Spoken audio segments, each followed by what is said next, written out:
Imagine walking into the doctor's office, sitting down. The doctor comes in and says, "Tell me what's going on." And you say, "Oh, my neighbor's cholesterol is terrible. My coworker really needs to lose 15 pounds, and my brother doesn't exercise as enough as he should. But me, my blood pressure's right where it's supposed to be, and I just want to let you know my right knee is great."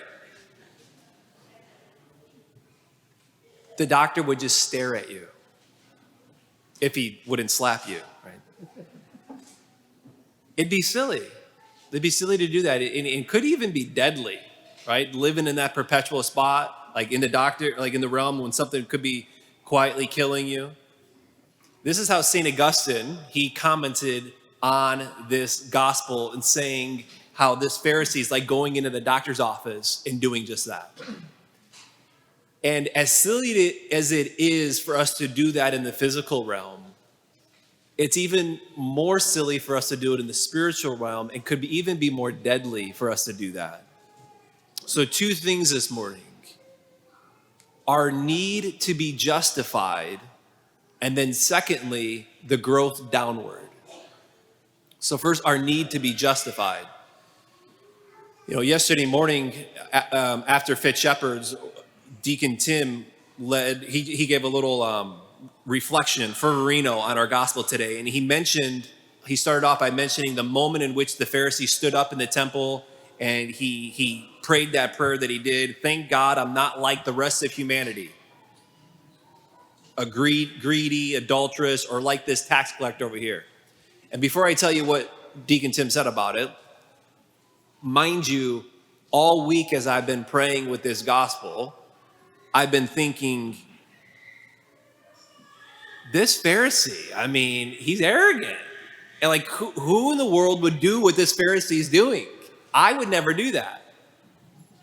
And then Deacon Tim says next, he said, the moment we think, when we hear this gospel, we think, I would never do that, we're doing the exact same thing that the Pharisee was doing. He's right. Why do we do that? Why did I do that all week? Because we need to.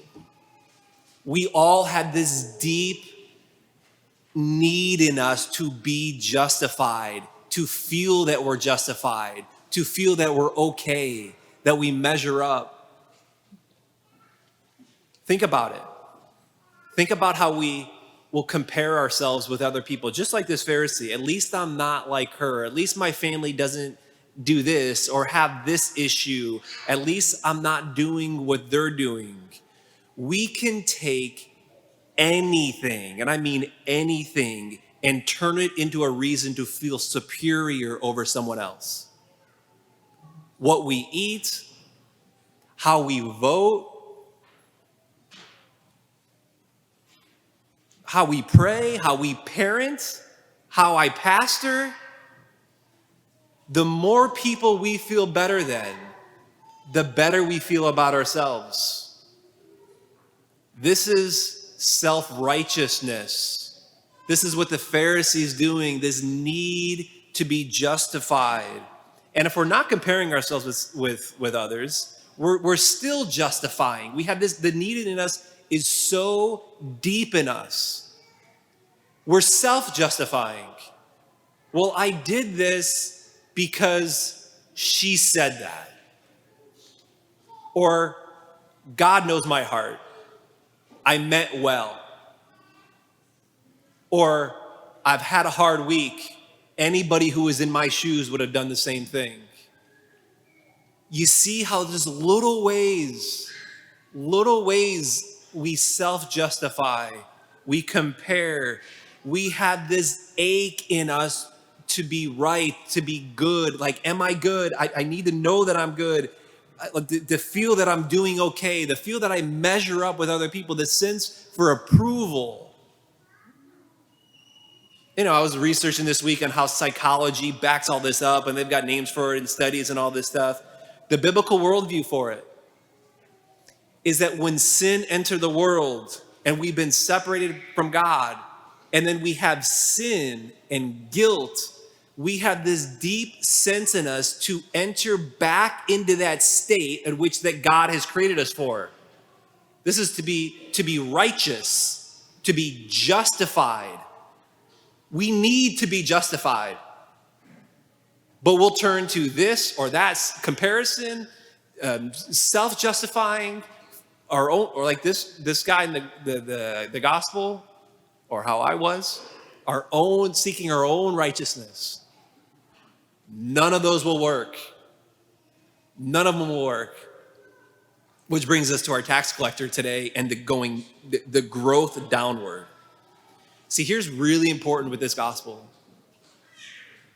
When Jesus takes these two people, the Pharisee and the tax collector, when we come to Mass and we've been, we've grown up maybe going to Mass, or at least somewhat familiar with the Bible, when we hear the Pharisee, we think automatically that's a bad guy. Here's Jesus is going to rail into him. Jesus is going to get him. Here's the problem. Back in Jesus' time, when he's using the Pharisee, the people who are hearing it right away are not thinking that. They're thinking the opposite. This is a good guy. This guy's going to church. This guy is the first one to open up his checkbook when there's a need in the community. This guy is disciplined. This guy is faithful. This guy is clean living. This is the kind of guy that you'd want your daughter to bring home for you to meet. That's one guy Jesus is holding up. The other guy is the tax collector who's a crook. He's a thief. He lies. You can't trust him. He's the worst of the worst. He's the kind of guy that when you're watching the news and you see someone do something, or you hear about someone doing that, or you're like, how could someone do that? How could someone act in such a way? That's who Jesus is holding up to compare. The worst of the worst and the best of the worst, or the best of the best. And the shock of it all is that the one who went home justified is the tax collector. The worst of the worst. The not good guy went home justified. Because he did the exact opposite thing that the Pharisee did. He doesn't defend himself. He doesn't compare himself. He doesn't feel the need to prove himself. Rather, the text says he beat his chest. He even looked down and said, "Oh God, be merciful to me, a sinner." That's it. That's all he said. And with that, he went home justified. Now look how we begin every single Mass. We strike our chest. We beat our breasts 3 times. Through my fault, through my fault, through my fault. Right after that, the Kyrie, Lord have mercy. Christ have mercy. Lord have mercy. The church is pleading for us to, when we enter to Mass and we approach God and we approach the Holy of Holies, is to come with the inner disposition of the tax collector. To not come to Mass, to not approach God as self-righteous and not needing anyone, but rather as a sinner who needs mercy and who needs healing.